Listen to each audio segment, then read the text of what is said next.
The following podcast is sponsored by Structure Tech.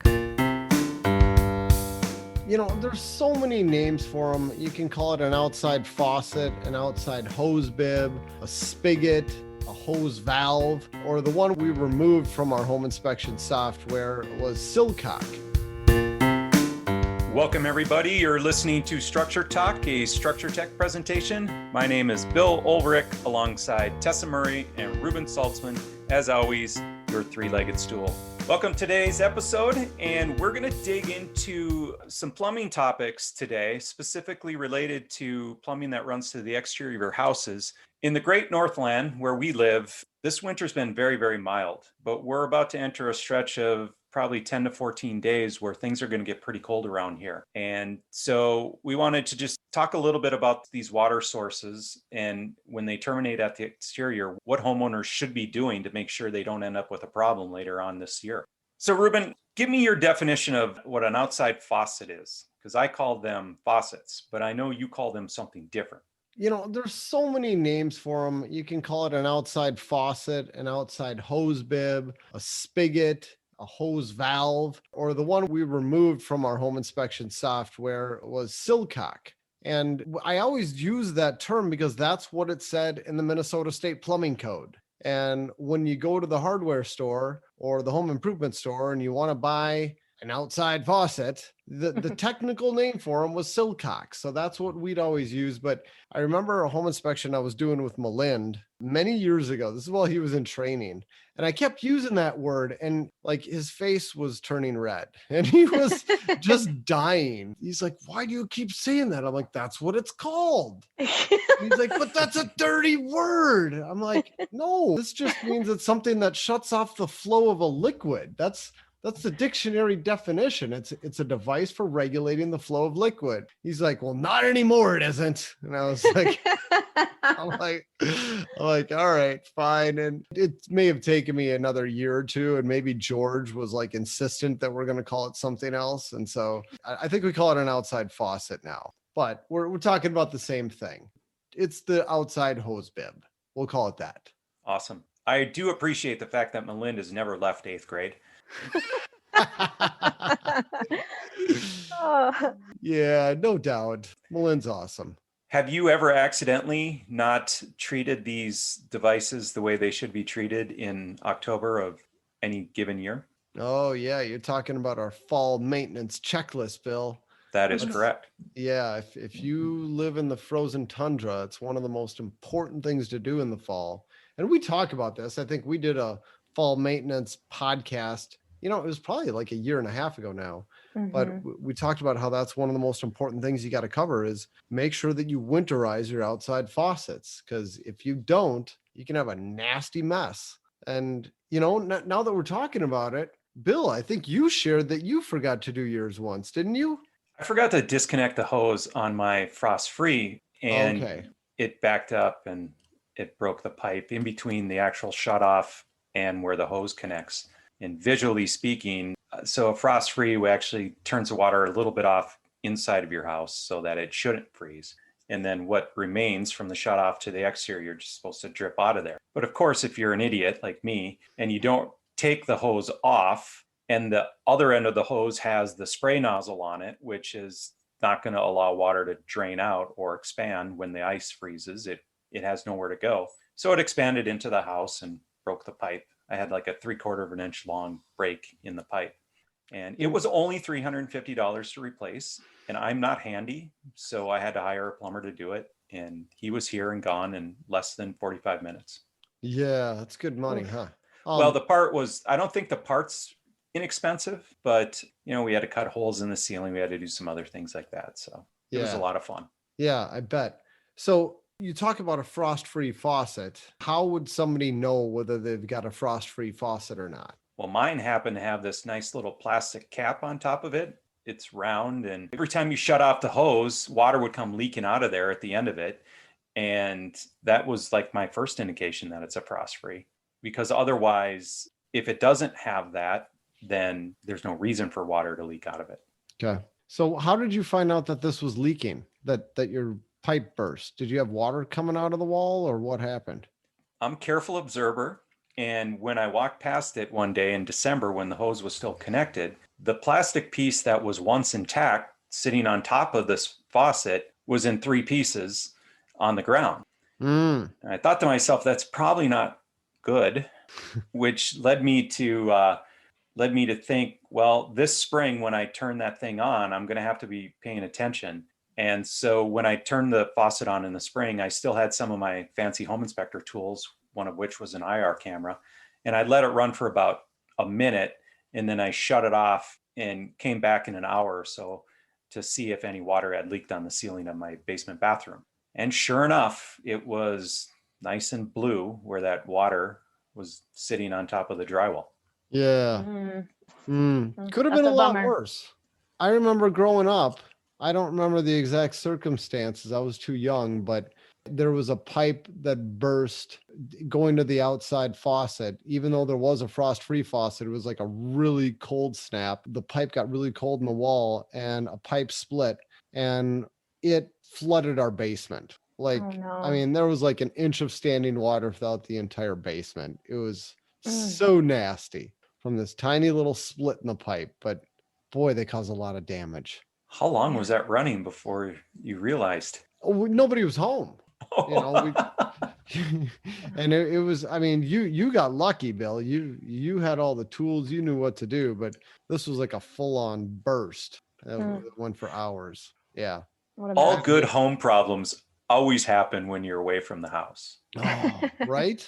I know I've shared on this podcast about how that happened when I was doing a remodel at my 1.5-story home. And Anna came home at the end of the workday and it's raining inside the house. Like there's water coming out of every light fixture and out of the doorways. It was just a magical water park inside our house. Yeah. So Reuben, I have a question about this. You mentioned pipes inside the walls. Are you allowed to run plumbing pipes in an exterior wall? Yes. I mean, if you're going to have, let's say, a walkout basement and you want to have a faucet. By the way, we looked this up before the show. Where does the term sill come from?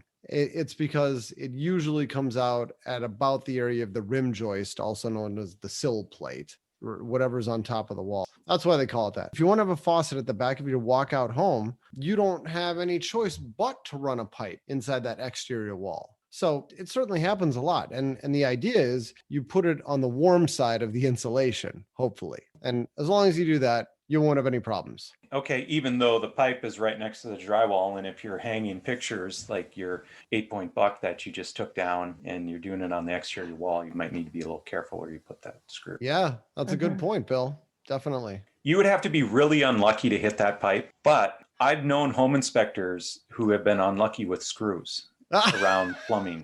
I'm raising my hand right now. Yeah, we talked about that on a previous podcast, didn't we? Like biggest mistakes, biggest regrets. Yeah, share that story for the new listeners, Tessa.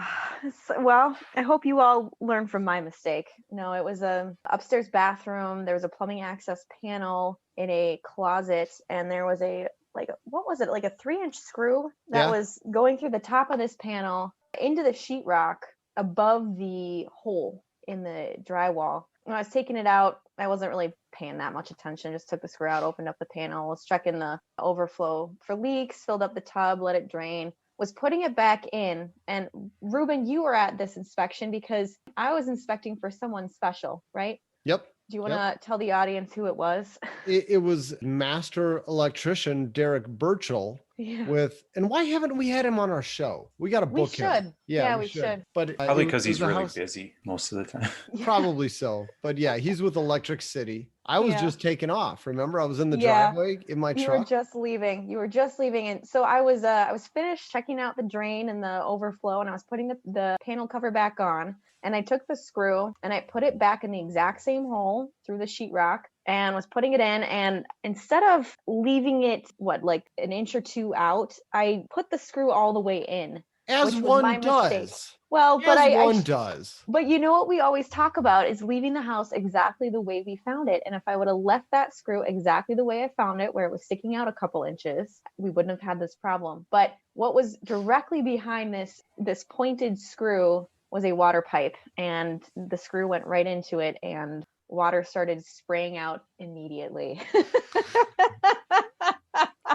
Sorry, Tessa. I didn't Yeah. mean to make you relive that, but it You know just what seemed though? Good. It appropriate was a for good my lesson. comment. It was a good lesson, but the most impressive thing to me was that Reuben, you ran to the Home Depot and picked up a shark bite and some tools, came back, cut the piece of pipe out, replaced it, and I think I set up some fans and everything, but you had that thing fixed in like 5 minutes. Well, shark bites are so easy. That was a pretty simple fix. And just to kind of close the loop on this, so people don't accuse me of doing plumbing work, I was only doing this as a temporary repair until the owners got back. And then we hired a licensed plumber to go out and repair it himself or bless my work.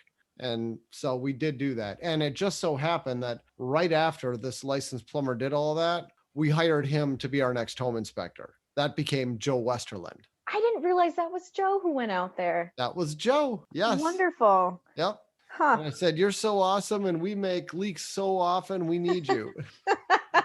We need you on staff." Yeah, that will be the first and the last time I put a screw through a water pipe. Yep. Hopefully, Yep. right? Knock on wood. Well, don't be hanging any large pictures on an exterior wall where Right. it's a walkout and there's a exterior faucet adjacent to this picture. Right. I told you guys what happened at my dad's house with his metal handrail, didn't I? Mm-mm. No, this is new. Or I guess balustrade would be the correct term. It's a whole guard assembly. It's the guard and the spindles in between. It's everything. It was all prefabricated. It's one piece, and it's one of those fancy ones that turns the corner.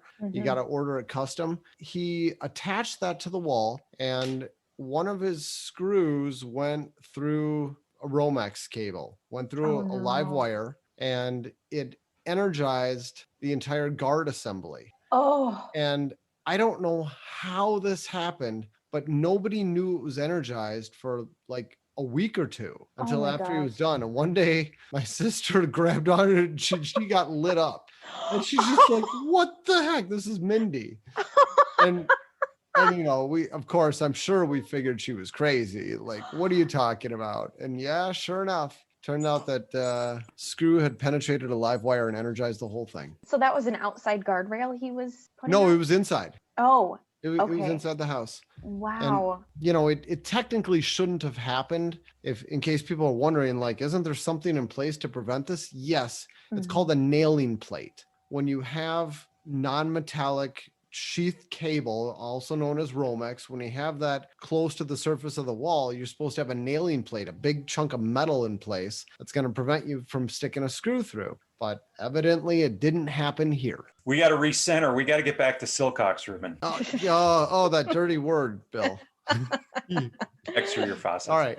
So where were we? All right. You're asking, what about if it's an exterior wall? Can you put them in there? And you know what's funny? On that topic, there's this new requirement in Minnesota that actually all of your outside faucets need to be frost free. You can't use the traditional faucet anymore. But still, on new construction, we're seeing traditional faucets a lot of the time. And I guess the idea is that people didn't know that there's such a beast as a frost-free faucet that'll fit inside of a 2x6 wall. But there is. It's a little 4-inch frost-free faucet. So there is such a thing. It's the cutest thing in the world. Yeah. You should probably hook an image of one to the show notes just so everybody can understand. I will definitely do that. That's a good idea.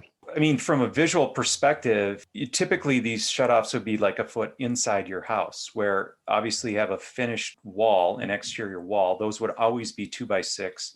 Like a walkout basement's always going to have at least a 2x6 wall. At least here in Minnesota. I know in warmer climates, they're cool with 2x4 walls. Well, yes, but they're not concerned about frost-free faucets either. So where we live, it would be a 2x6 wall filled with insulation, probably a modern wall. So that 4 inches before the pipe actually turns and goes up the wall is probably just enough protection under normal circumstances that it won't freeze. Exactly. And then to winterize your faucets, if you've been a homeowner for one season in Minnesota, you better know this. But the trick is You go inside your house, you find the shutoff valve. Hopefully you have one. Not every outside faucet has one, right, Tess? Correct. Yeah, actually, my parents, when they bought a townhome in Dubuque, this was years ago, it was new construction. And I was telling them, make sure you shut off the water to your outside faucets this fall. And, my parents looked and looked and looked, and they could not find the shutoff valve. And they're like, T, I don't think we have one. I was like, you have to. It's crazy. And the next time I went down to visit, I looked, and sure enough, they didn't have shutoff valves for their outside faucets. I don't know what the code is in Iowa. Maybe someone listening can tell us, but it didn't. Those crazy Dubuqueans. Luckily, they didn't have any problems with frozen pipes, but yeah, there are some houses, and we see that a lot when we're inspecting that don't have shutoff valves for outside faucets. And so the trick is you got to find that shutoff valve, turn it off, go outside, open up the faucet, and then go back in. And that shutoff valve is usually going to have a bleeder. It's a special valve made just for doing this. And it's this little cap you unscrew. All right, pop quiz, you guys. You'll have to say a dirty word again if you know the answer. What is that little cap called? Lost for words. I have no idea. It's called a petcock. That's a terrible name. I didn't think it got worse than the sillcock. All right, I'm sorry. These are just look it up. Look it up. I'm not making this stuff up. These were words Reuben, that were made up before people were just kind of juvenile. Reuben, please tell me, when you were inspecting and you were a young thing in your early days, were you using that terminology as well alongside sillcocks? Heck no. That's where you drew the line. Yes. Yeah, definitely not. I think that's the first time I've ever said that word out loud before. This is completely useless trivia. But, okay, so where are we? We're going to call it a bleeder or a drain valve, if that's okay with you guys. So you open up your bleeder or drain valve, you drain the water out, and it depends on which way your pipe pitches to know where most of the water is going to go. If that drain is up in the ceiling space and it's a walkout, well, then all the water is going to drain out of the faucet. But if it's the opposite, if that drain is at about chest level and you've got a faucet going to the front of your house, well, then all the water is going to drain out of the bleeder. It's so funny. I was just doing something. I had to fill my hot tub or something. So I had to unwinterize it. And I had Lucy standing inside because, usually when you drain those things, sometimes a lot of water will come out. It'll come out kind of aggressively. And I like to just take a rag and hold it over that so it doesn't all come out. And I'll hold a little bucket below it. I had Lucy stand inside holding a little bucket, getting ready for the water to come out. It was just kind of dribbling out. I let it all dribble out. And I can't remember. This was after I'd shut it off and I was about to go outside and open up the other valve to allow air in to let the water come out. And I was like, just hold this for me, honey. And she's like, I don't want to. I just hold it. It'll only take a second. I go out, I open up the outside faucet. And I guess I've never been inside when this happened. So I didn't know how aggressive this was, but I come back in and Lucy's soaked. And she's just glaring at me like I had pulled a prank on her. It's a faucet bomb. She's like, what the hell, Dad? No, she didn't say that, but she just stared at me like she said, I am not doing that again. I was like, I'm so sorry, honey. I didn't know it was going to be that bad. Yeah, but that's how you drain your outside valve. And for anybody that's listening, it sounds like a lot of steps, but you've written a blog on how to do this, right, Reuben? It is on the website. We will link to it in the podcast. Good. Yeah. Okay, so what happens when you've got those fancy devices that the cities make you put on the end of your exterior faucet to prevent backflow into the water supply? That makes winterizing your faucet just a tad more challenging, right? That's a good point you bring up, Bill, because they only allow water to come out. They won't allow air to come back in. And that can be a problem. You need to mess with those things. There's some of them, they've got this little piece of white plastic that sticks out of the middle of the faucet opening, and you just got to push it to the side. I'm doing this with my finger. This is very good pod as I'm demonstrating, but you just push this little piece of plastic to the side, and then it'll allow air in to replace the water and let any extra water drain out. That was something I didn't know until recently, Reuben, when you were talking about it. I always thought you just had to screw off the backflow preventer that was screwed onto the end of faucets to do that. I didn't know you could just push the little piece of plastic to the side. Yeah, that's what that's there for. Those are a one-way thing. Once they're on, right? They're supposed to be. You know, those backflow preventers come with a little set screw that you're supposed to tighten down until it breaks off, and then it's permanently installed. Yeah. I feel like one of our inspectors helped out a homeowner one time on a tissue evaluation, and they installed one of those things. You know, I'm pretty sure said inspector covered that story on our podcast, but just in case it wasn't supposed to be public, I won't say who it was, but I will say it didn't go well. He went to drill out one of those set screws and the drill bit slipped and put a hole in his hand. And then he had to get another drill bit and another one broke and put another hole in his hand. And it I don't remember what else. I think the faucet ended up getting destroyed and he had to go to the store and get another faucet, all because he was going to, because he went to install it and he had cross threaded it and it leaked. And he hadn't tested it before he broke off the set screw. Right. Yeah. Oh, what a hassle. I was going to say that's the biggest thing with exterior faucets is they always leak. I feel like I'm cranking on that hose so hard to get it to not leak. And then putting some permanent fixture on the outside, you put that on and all of a sudden that thing starts leaking. You got to drill that thing out just to get it off. Well, actually, there is a way to do it without drilling it out. You can actually use a hacksaw blade. And you go right across the top of that set screw, or even better, if you have a reciprocating saw, and you go across the top of that screw for a little while until you make a slot in it. And then you can take a slotted screwdriver. It'd be enough to give you a good grip, and then you could unscrew it that way. So this sounds like something for beginners, Reuben.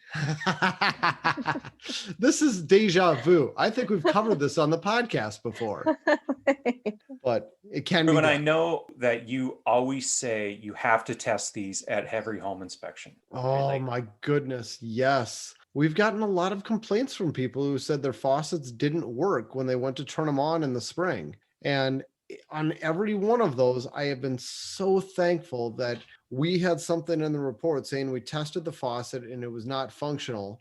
It's most likely winterized. I mean, if you have a pipe just disappearing into nowhere, something we can't see, we don't know that it's winterized. I mean, there are many times where people cut the pipe off, they abandon it, and it's doing nothing. We don't know that. All we can say is it's not functional. But that's a good piece of advice for any home inspector out there. Doesn't matter if it's summer or winter. I strongly advise you test every single faucet without fail. And if there's any faucets that don't work just the way they're supposed to, document that in your inspection reports and say, if it's winter, say it might be winterized, it might be turned off. Don't ever miss that. And here's another little piece of advice I'll add on to that.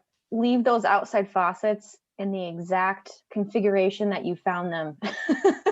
Yeah. So just from my own personal experience of testing outside faucets, there was one house. Bill, this is when you were handling complaints, wasn't it? That is correct. There was one house early on when I was just beginning my career as a home inspector, and I was turning on the outside faucets to check them, and no water came out. Of course, put in the comment, most likely winterized. And I guess I forgot to turn the faucet off completely. But although since there's no water coming out, I didn't realize that until we got a phone call. What was it? A few days later from the seller who lived there, who said that basically his backyard had flooded and water had gone all the way out to the street from his outside faucet, correct? Yeah, it was one of those situations where we were in a cold snap when you were inspecting the house, and then it warmed up rapidly. And that faucet wasn't winterized. It was actually frozen farther up the chain. And the only reason I know that is because there was a plumber who showed up at the same time that I showed up when we were kind of working through the complaint. And there were two other faucets on the house that were frozen solid. They were not winterized and they were frozen into the house. Luckily, they didn't break. They were just frozen. And so this guy dodged a bullet. But what the plumber ended up doing is he was a friend of the seller. He took a torch and he heated up the exterior faucet until it thawed. And then they were actually able to winterize the faucet. Oh, wow. Yeah. Sorry about that, Bill. But yeah, just a tip. Anybody who's testing them, make sure, even if you don't get any water coming out, that you make sure it's shut off. Tessa, I made that same mistake once. but I was lucky enough where it thawed in the middle of my inspection. Like the sun came out. I mean, it was right on the tip. And so I'm doing the inspection. All of a sudden I hear a lot of water running. You know, when you're doing an inspection, water starts running somewhere you don't expect, makes your heart stop. That's like the worst thing in the world. Yeah. I started running all over and there's water just pouring out at the outside. And it took me a little while to put the pieces together. Like, it thawed just enough. So I was really glad it happened before I left. Oh my gosh, perfect timing. Yeah. I think that might be more common than you expect, because I did handle another complaint. So that's 3 that we're talking about within our company in, I don't know, Reuben, what year that was, but Tessa's and the one that I dealt with were not far apart. You bring up something really interesting about the sun. Yeah. The radiant heat, as the sun's coming up, it, reflects off the house and can heat things up more than you would expect, even on a cold day. Yeah. Makes a big difference for sure. You know what's another weird difference too? I actually talked to someone one time who made some improvements to their house, and they had an older house that just had a bare rim joist, and they added insulation to that rim joist after they moved in. And the next winter, their pipe froze. And so I don't know if you've heard of this happening too, but when you don't have insulation in that rim joist, heat and airflow can get to that water pipe and prevent it from freezing. But then as soon as you add that insulation against the rim joist, it kind of isolates the water pipe from the heat in the house, and it can make it colder, and then you can create a problem and cause that to freeze when before it didn't. One more reason not to insulate your rim joist with fiberglass insulation. There you go. Exactly. Reason 2614. Sorry, Bill. And then just one last point for anybody listening who, we just got off, by the time we air this podcast, we'll have just gotten off of a big cold snap here in the Twin Cities. And something that people are always curious about is, well, I forgot to winterize my faucet. What do I do now? Do I call a plumber in? Do I panic? I mean, what do I do? Well, my advice would be shut off the outside faucet inside, shut off the valve. Go to the outside, open it up. It's surely going to be frozen. Nothing's going to come out, but get something to defrost it. I mean, get a hair dryer. If you happen to have a heat gun, you could use the heat gun. Most people aren't going to have one of those, but just be aware, a heat gun is not a high-powered hair dryer. It is a heat gun. Like, it'll start things on fire. It's high powered. So don't mistake the two if you are using a heat gun. But a hair dryer is going to take like 4 times as long, but hold that on there for a long time until you get water coming out, because it'll thaw out the interior components of your faucet. And as it heats up that metal, assuming you got copper pipes, it's going to keep thawing it back farther and farther. It'll take a while, but eventually you'll start getting water coming out of there. And once that happens, then you can winterize everything. Are you talking about shooting the hairdryer at the faucet on the outside of the house first, or That's shooting right. it at the? Okay. Well, So if you have starting access on the inside, I mean, if it's unfinished, maybe it'd be better to do it there. No, I don't think it would. It'd be more comfortable doing it from there.